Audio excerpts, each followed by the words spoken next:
السلام علیکم ورحمۃ اللہ وبرکاتہ۔ الحمد للہ رب العالمین والصلاة والسلام علی رسولہ الکریم۔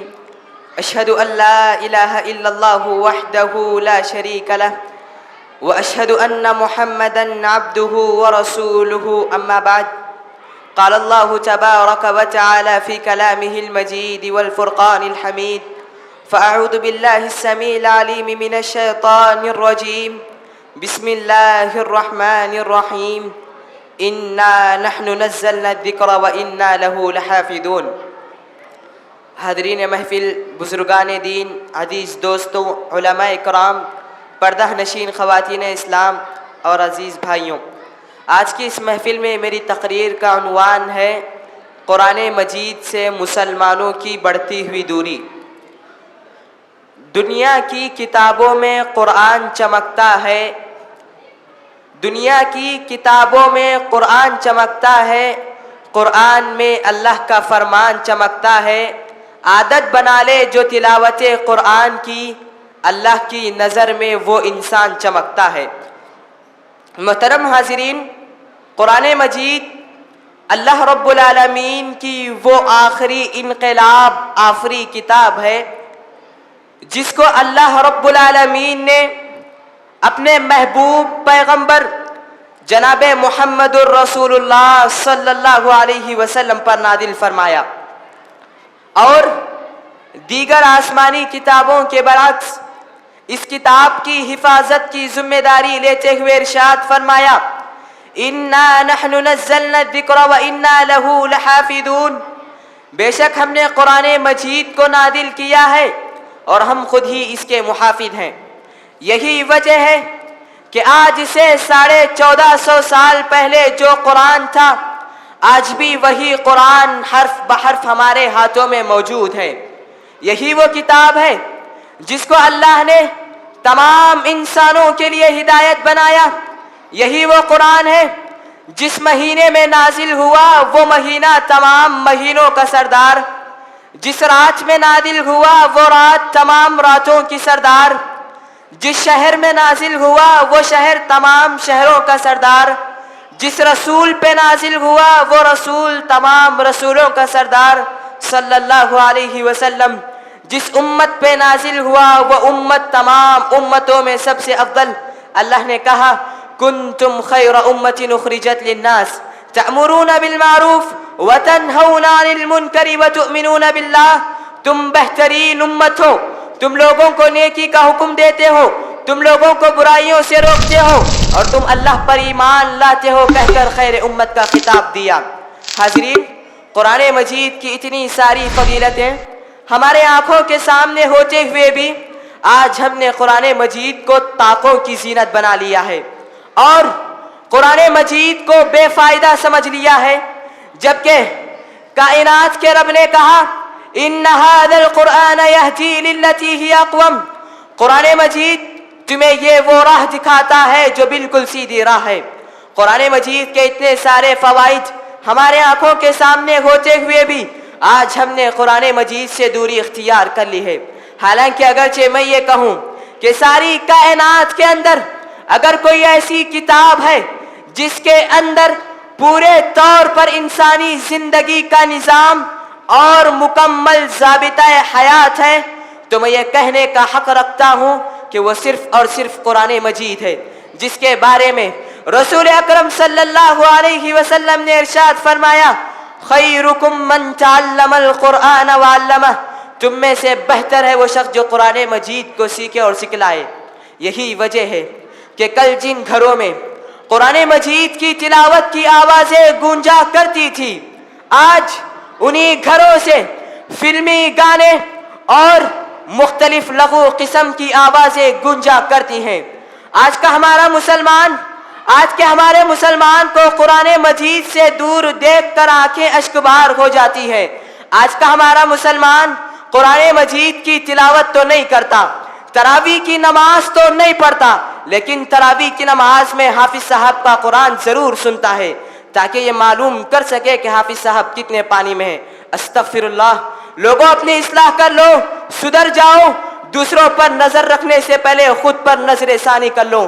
آج کا مسلمان قرآن مجید کی آیت اقیم الصلاۃ، نماز قائم کرو، تلاوت تو کرتے ہیں لیکن پھر بھی نماز سے غافل ہیں۔ آج کا مسلمان قرآن مجید کی آیت آتوا الزکات، زکات دو، تلاوت تو کرتے ہیں لیکن زکات دینے میں بخالت کرتے ہیں، کنجوسی سے کام لیتے ہیں۔ اس سے بڑھ کر تو یہ ہے قرآن مجید کی تلاوت کرنے کے باوجود جو لوگ شرک، قبر پرستی اور آبا پرستی کے دلدل میں پھنسے ہوئے ہیں، قرآن مجید نے لا تشرکوا باللہ شیئا کہہ کر شرک کو حرام قرار دیا، لیکن آج لوگ پھر بھی شرک کر رہے ہیں۔ قرآن مجید نے وَقَضَىٰ رَبُّكَ أَلَّا تَعْبُدُوا إِلَّا إِيَّاهُ وَبِالْوَالِدَيْنِ إِحْسَانًا کہہ کر والدین کے ساتھ حسن سلوک کی تعلیم دی، لیکن آج کتنے ایسے اولاد ہیں، لیکن کتنے ایسے والدین ہیں جن کی اولاد کے حسن سلوک سے محروم ہو کر والدین ایڑیاں رگڑ کر دم توڑتے مر جاتے ہیں۔ قرآن مجید نے ان اللہ لا یحب المحسنین کہہ کر لوگوں کے ساتھ حسن معاشرت کی تعلیم دی، لیکن آج ہم نے اسے پسے پشت ڈال دیا۔ قرآن مجید نے ولا یغتب بعضکم بعضا یعنی کسی کی غیبت نہ کرو کہہ کر معاشرے کو امن کا گہوارہ بنایا، لیکن آج معاشرہ غیبت اور چغلی کی آگ میں جھلستا ہوا نظر آتا ہے۔ اس کی سب سے بڑی وجہ یہ ہے کہ آج ہم نے صحابہ کرام رضوان اللہ علیہم اجمعین کی حالت زندگی کو بلا دیا۔ انہیں قرآن مجید سے کتنا شغف تھا، انہیں قرآن مجید سے کتنا لگاؤ تھا، جب انہیں قرآن مجید کی کوئی آیت معلوم ہو جاتی تو اس کے لیے اپنی جانیں نچھاور کر دیتے۔ جب قرآن مجید نے اقیم الصلاۃ، نماز قائم کرو کا اعلان کیا تو صحابہ اللہ کے سامنے سجدہ ریز ہو گئے۔ قرآن مجید نے آتوا الزکات، زکات دو کا اعلان کیا تو نبی کے دربار میں مالوں کا انبار لگ جایا کرتا تھا۔ جب قرآن مجید نے یا ایھا الذین آمنوا انما الخمر والمیسر والانصاب والازلام رجس من عمل الشیطان فاجتنبوہ لعلکم تفلحون کہہ کر شراب اور جوے سے منع فرمایا تو شراب کے شیدائیوں نے شراب چھوڑ دیے، مٹکے پھوڑ دیے، میخانے ویران ہو گئے، مدینے کی نالیوں میں شراب بہہ پڑی۔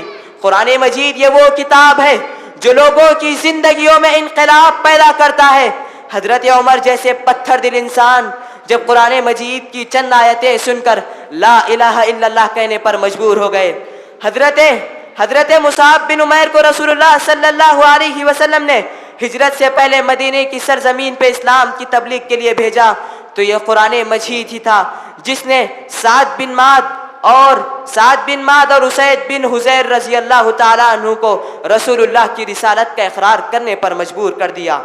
لیکن افسوس صد افسوس، آج ہم نے اسلام کے محبوب کلمے کو پڑھا، اپنی پیشانیوں پر مسلمان ہونے کا لیبل لگا کر قرآن کی تعلیمات پر عمل پیرا ہونے کا دعویٰ کیا، لیکن ہمارے اعمال، ہمارے اطوار، ہمارے اخلاق اس عظیم کتاب کے بالکل برعکس نظر آتے ہیں۔ اس کی سب سے بڑی وجہ یہ ہے کہ آج ہم نے قرآن مجید کو سمجھ کر پڑھنا چھوڑ دیا۔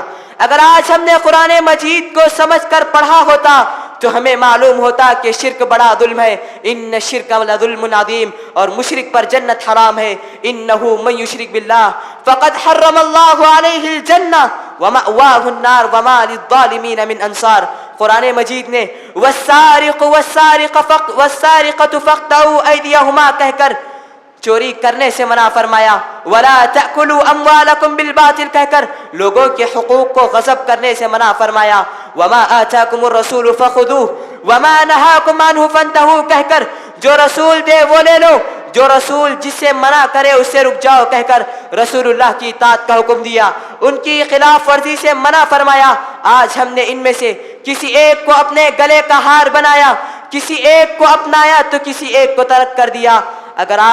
اگر ہماری حالت ایسی ہی رہی تو کل قیامت کے دن رسول اللہ صلی اللہ علیہ وسلم اللہ رب العالمین سے شکایت کریں گے، یا ربی ان قوم اتخذوا هذا القرآن مہجورا، اے رب یہ میری قوم ہے جس نے قرآن مجید کو چھوڑ دیا تھا۔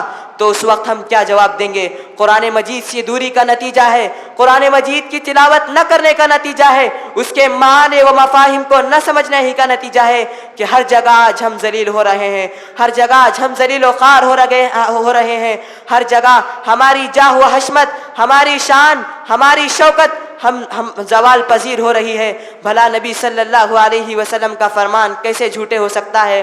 نبی نے فرمایا ان اللہ یرفع بہذا الکتاب اقواما ویضع بہ آخرین، اللہ رب العالمین اس قرآن کی وجہ سے بہت سے لوگوں کو سرفراز کرتا ہے اور اسی کی وجہ سے بہت سے لوگوں کو ذلیل کرتا ہے۔ شاعر کہتا ہے وہ معزز تھے زمانے میں مسلمان ہو کر، وہ معزز تھے زمانے میں مسلمان ہو کر، اور ہم خار ہوئے تاریک خورا ہو کر۔ آخر میں اللہ رب العالمین سے دعا کرتا ہوں اے الہ العالمین تو ہمیں قرآن مجید کی کثرت سے تلاوت کرنے کی توفیق عطا فرمائے، آمین یا رب العالمین۔ والسلام علیکم ورحمۃ اللہ وبرکاتہ۔